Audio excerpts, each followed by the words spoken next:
What's going on, party people? In this video, I want to tell about y'all the experience I had one summer, the summer after I graduated high school and, before I went into college. I joined this program called Talent Development, and it was a program that, it got a bunch of inner city kids and brought them to URI. But before we actually had to go on campus and, be exposed to a world that a lot of us really wasn't ready for. They put us in a summer program, and in order to get in order to actually get fully accepted into URI, be a full URI student, you had to pass the TD program.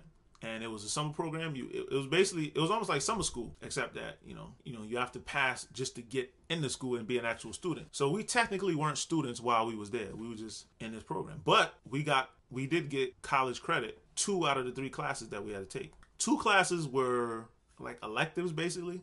We got to choose whatever 2 we wanted, but then the third one was a writing class. That one we couldn't choose. The fucked up thing about it was years later, they actually started giving credit for this third class to the incoming freshmen. And it's like, we had to it was a freebie for us, but we still had to pass it, even though it didn't count. So I chose 2 African American Studies classes. One was an African American AAF 150, African American Studies. I don't remember the exact class, but I'm happy I took that class, because that favorite teacher in the whole school, a teacher I took a bunch of different times while I was at URI, my boy Earl Smith III, the dreadlocks.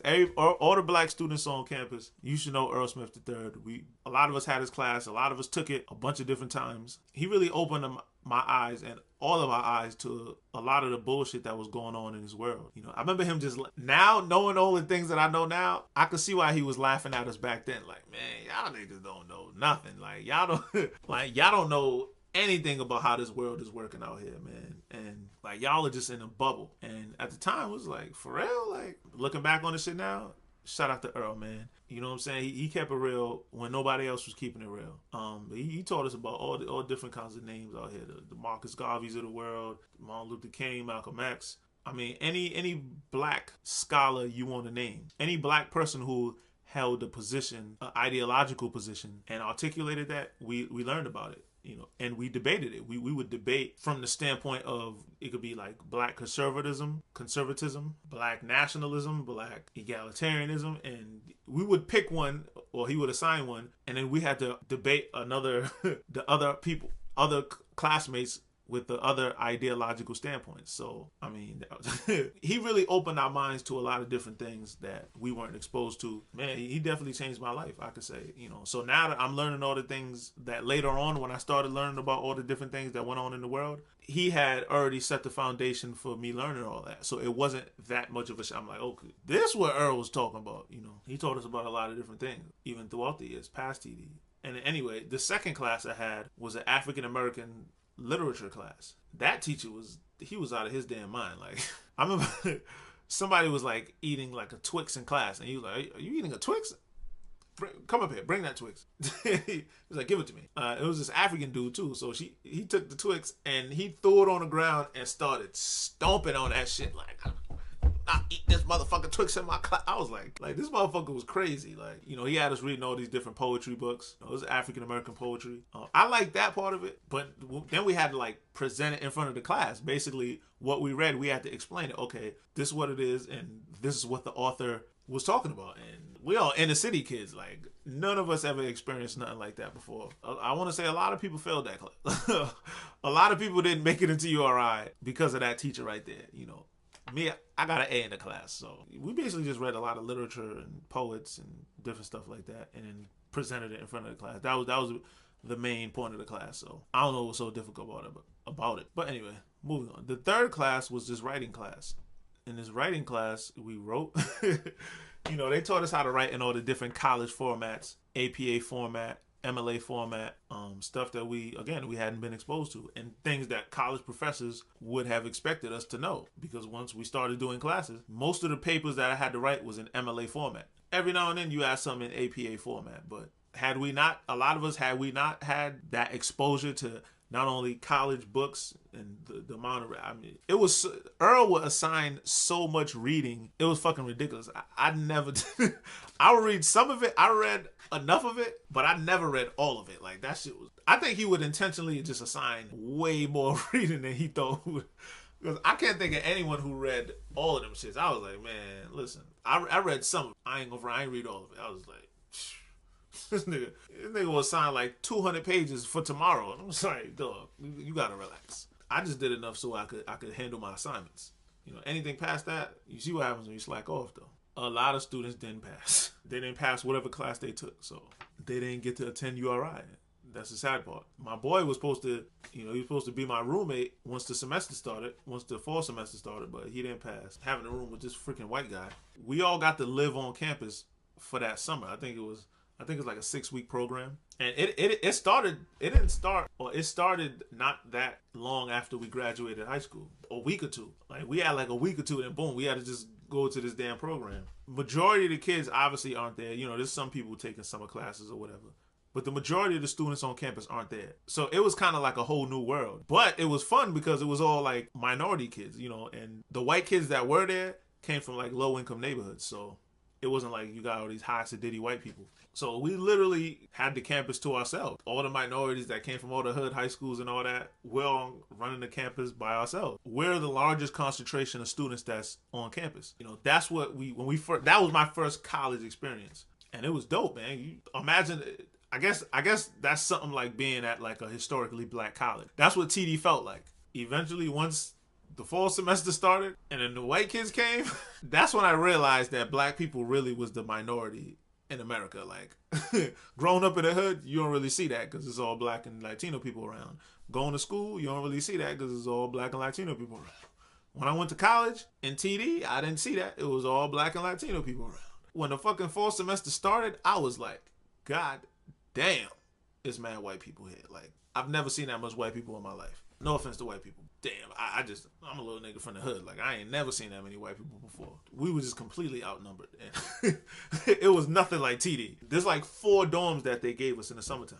And we're all living in these 4 dorms. So once they opened it up and we see all the colleges kids is up in the rest of the dorms, and it was just like, wow. That's the first time I ever really felt like a minority. I mean, it was cool. But the summer program, living there in that summer, man, I seen some bad chicks there, man. If you were smart, that's when you really started putting your work into whatever chick you wanted. Because once the fall semester started, either some of them wasn't even going to pass, the chances you seeing them was a lot slimmer. Once you add all the other students, I mean, you barely see each other, no, unless you at like the parties and whatnot. You know, and everybody don't go to the parties. But it was a lot of cute chicks that was in that summer program that I didn't see once the school started, because, you know, a lot of them just didn't pass. They didn't pass through the TD program. It was what it was. So gonna head to URI and you go into talent development and you from the hood and you go to the TD program, take advantage of that TD program with all the black and Latino and Spanish girls, because that's where did I say Latino and Spanish? Y'all know what I mean.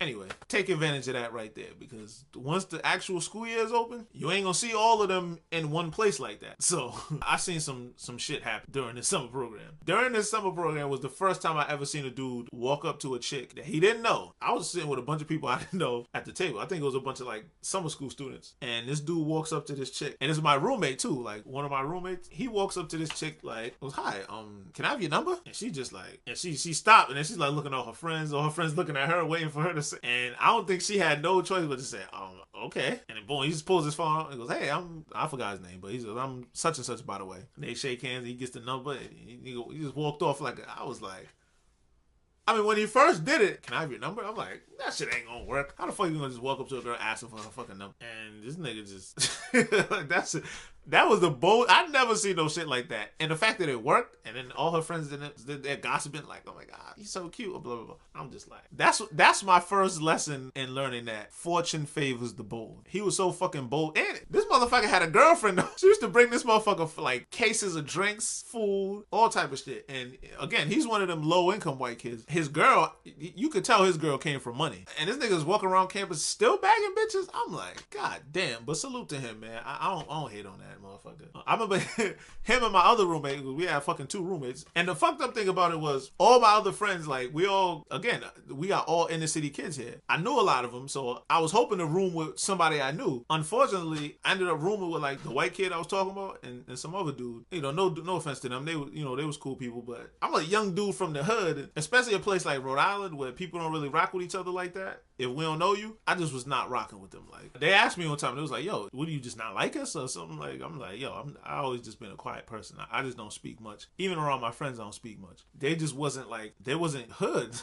You know what I'm saying? If you wasn't hood, I didn't really rock with you like that. You was weird to me at that time. You know what I'm saying? That's just what my mind was like at the time. You know, all I was used to was the hood. All I wanted to be around was the hood. If you ain't talk that slang, if you wasn't able to, you know what I'm saying, walk these neighborhoods that I walk in, I thought something was wrong with you. Like, well, not wrong with you, but I just didn't want to really deal with you like that. I'm like, you don't really speak my language. Go over there. You know, even though there was friends all around the building, but as far as like my roommates, I stayed out of it as much as possible. And again, no offense to them, there was nothing wrong with them, but you know, just wasn't my kind of people at the time. I just wasn't really open minded at that time. But you know, I'm only 17 at the time, so yeah, man. That was TD. Like, I know a lot of people got some pussy during TD. You know what I'm saying? I ain't saying no names out there, but salute to y'all. Yeah, but I mean, the 2 classes that I passed, there's like 3 credits, so I got like 6 credits already going into my freshman year. So luckily it helped, because later on when I failed some classes, those 6 classes kind of, you know, it helped me out. It kept me afloat, and that's why I was able to graduate when I graduated. Not for them classes, man.